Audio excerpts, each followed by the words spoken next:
Parce que, et c'est toujours difficile. Vous savez, chaque fois que vous parlez de ceux qui ont pris les armes, ou de ceux qui ont les armes, pensez aux gens qui sont tués par ces armes. Et imaginez ce qu'ils se disent lorsqu'ils entendent dire que leurs bourreaux vont être impunément convoqués pour discuter de l'avenir, comme si rien ne s'était passé. C'est une question qu'il ne faut pas aborder avec cette légèreté que l'on entend ici ou là. Moi, chaque fois que je parle de la crise anglophone, j'ai eu la grâce d'y aller. Vous vous en souvenez, en 2017. C'est quand je me suis retrouvé 2 heures, assis dans le noir, en pleine journée, parce qu'on avait fermé partout, sous le lit, couché sous le lit, et que ça tirait, ça canardait derrière la maison. Et que je ne suis d'ailleurs sorti de là que grâce à la magnanimité de ceux qui se tiraient dessus.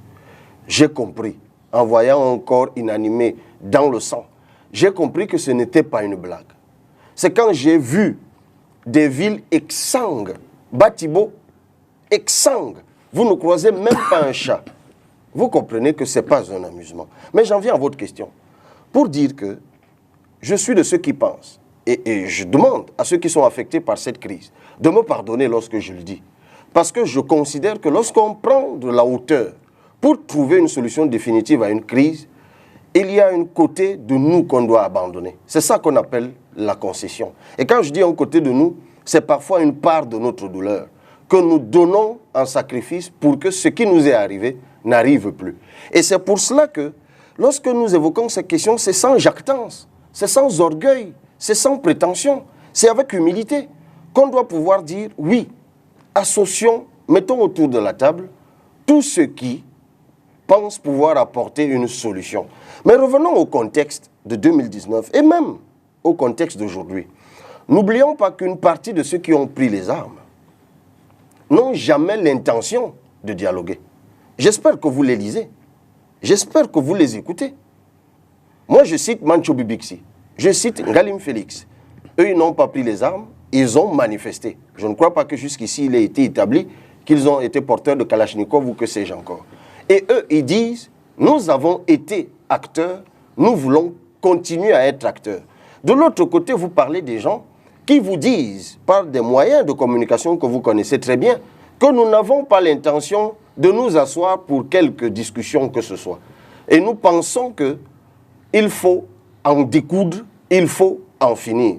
Alors, bien malin est celui qui nous dira comment on fait pour associer à une discussion quelqu'un qui ne veut pas participer à la discussion. En revanche, je continue à dire qu'il est normal, il est même impératif que tous ceux qui ont montré et exprimé la volonté de participer à la discussion nationale, qu'ils y soient associés. Et je répète encore que ça a été là mon plus gros regret, de voir que des gens légitimes qui auraient pu participer n'ont pas pu y participer.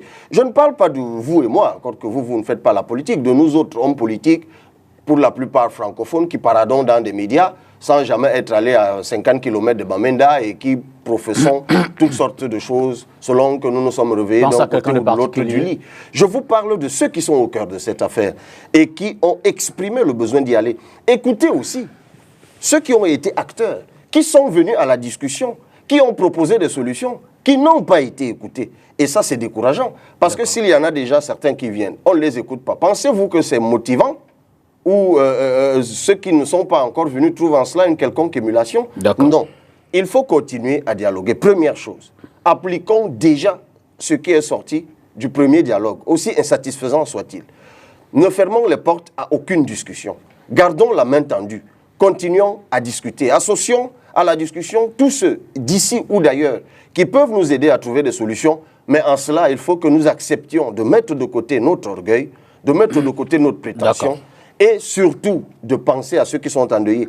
Vous savez, quand j'étais à Batibo, j'ai échangé longuement avec les forces de défense. Et j'ai même pu mesurer le désarroi dans lequel certains d'entre eux se trouvaient. Vous savez, moi je suis fils de maquisard, donc je sais comment ça se passait. Lorsque vous êtes en train de rouler et qu'il y a la forêt à gauche et qu'il y a la forêt à droite, et qu'on vous prenne, vous, aussi vaillant militaire que vous soyez, M. Dipita Tongo, dans l'hypothèse où vous le seriez, et que vous vous retrouvez dans un checkpoint, perdu au milieu de la forêt, plus exposé que vous, ça n'existe pas. Mettez-vous dans l'état d'esprit de ce gars qui n'a pour seul bouclier qu'un sac de sable et qui sait qu'il peut se faire canarder de tous les côtés du corps et à toute heure de la journée ou de la nuit par quelqu'un qui est dans sa brousse, dans son village avec une arme. Les premiers à vouloir que ça cesse, c'est eux. Et quand ça dure, quand ça tire, ça donne lieu et au découragement et à la désertion et aux abus et aux exactions. Donc c'est encore un cri que j'énonce aujourd'hui, notamment à l'adresse du président de la République du Cameroun, pour qu'il prenne les mesures qu'il faut pour que ça cesse. S'il en est incapable, qu'il ait l'humilité de laisser d'autres personnes, moi je suis candidat à cela, s'asseoir sur ce fauteuil et régler le problème autant que cela sera possible. Parce que je ne suis pas sûr qu'il y ait une personne qui ait aujourd'hui une solution miracle à cette crise. Nous conjecturons, mais ce qu'il faut davantage, c'est de la volonté.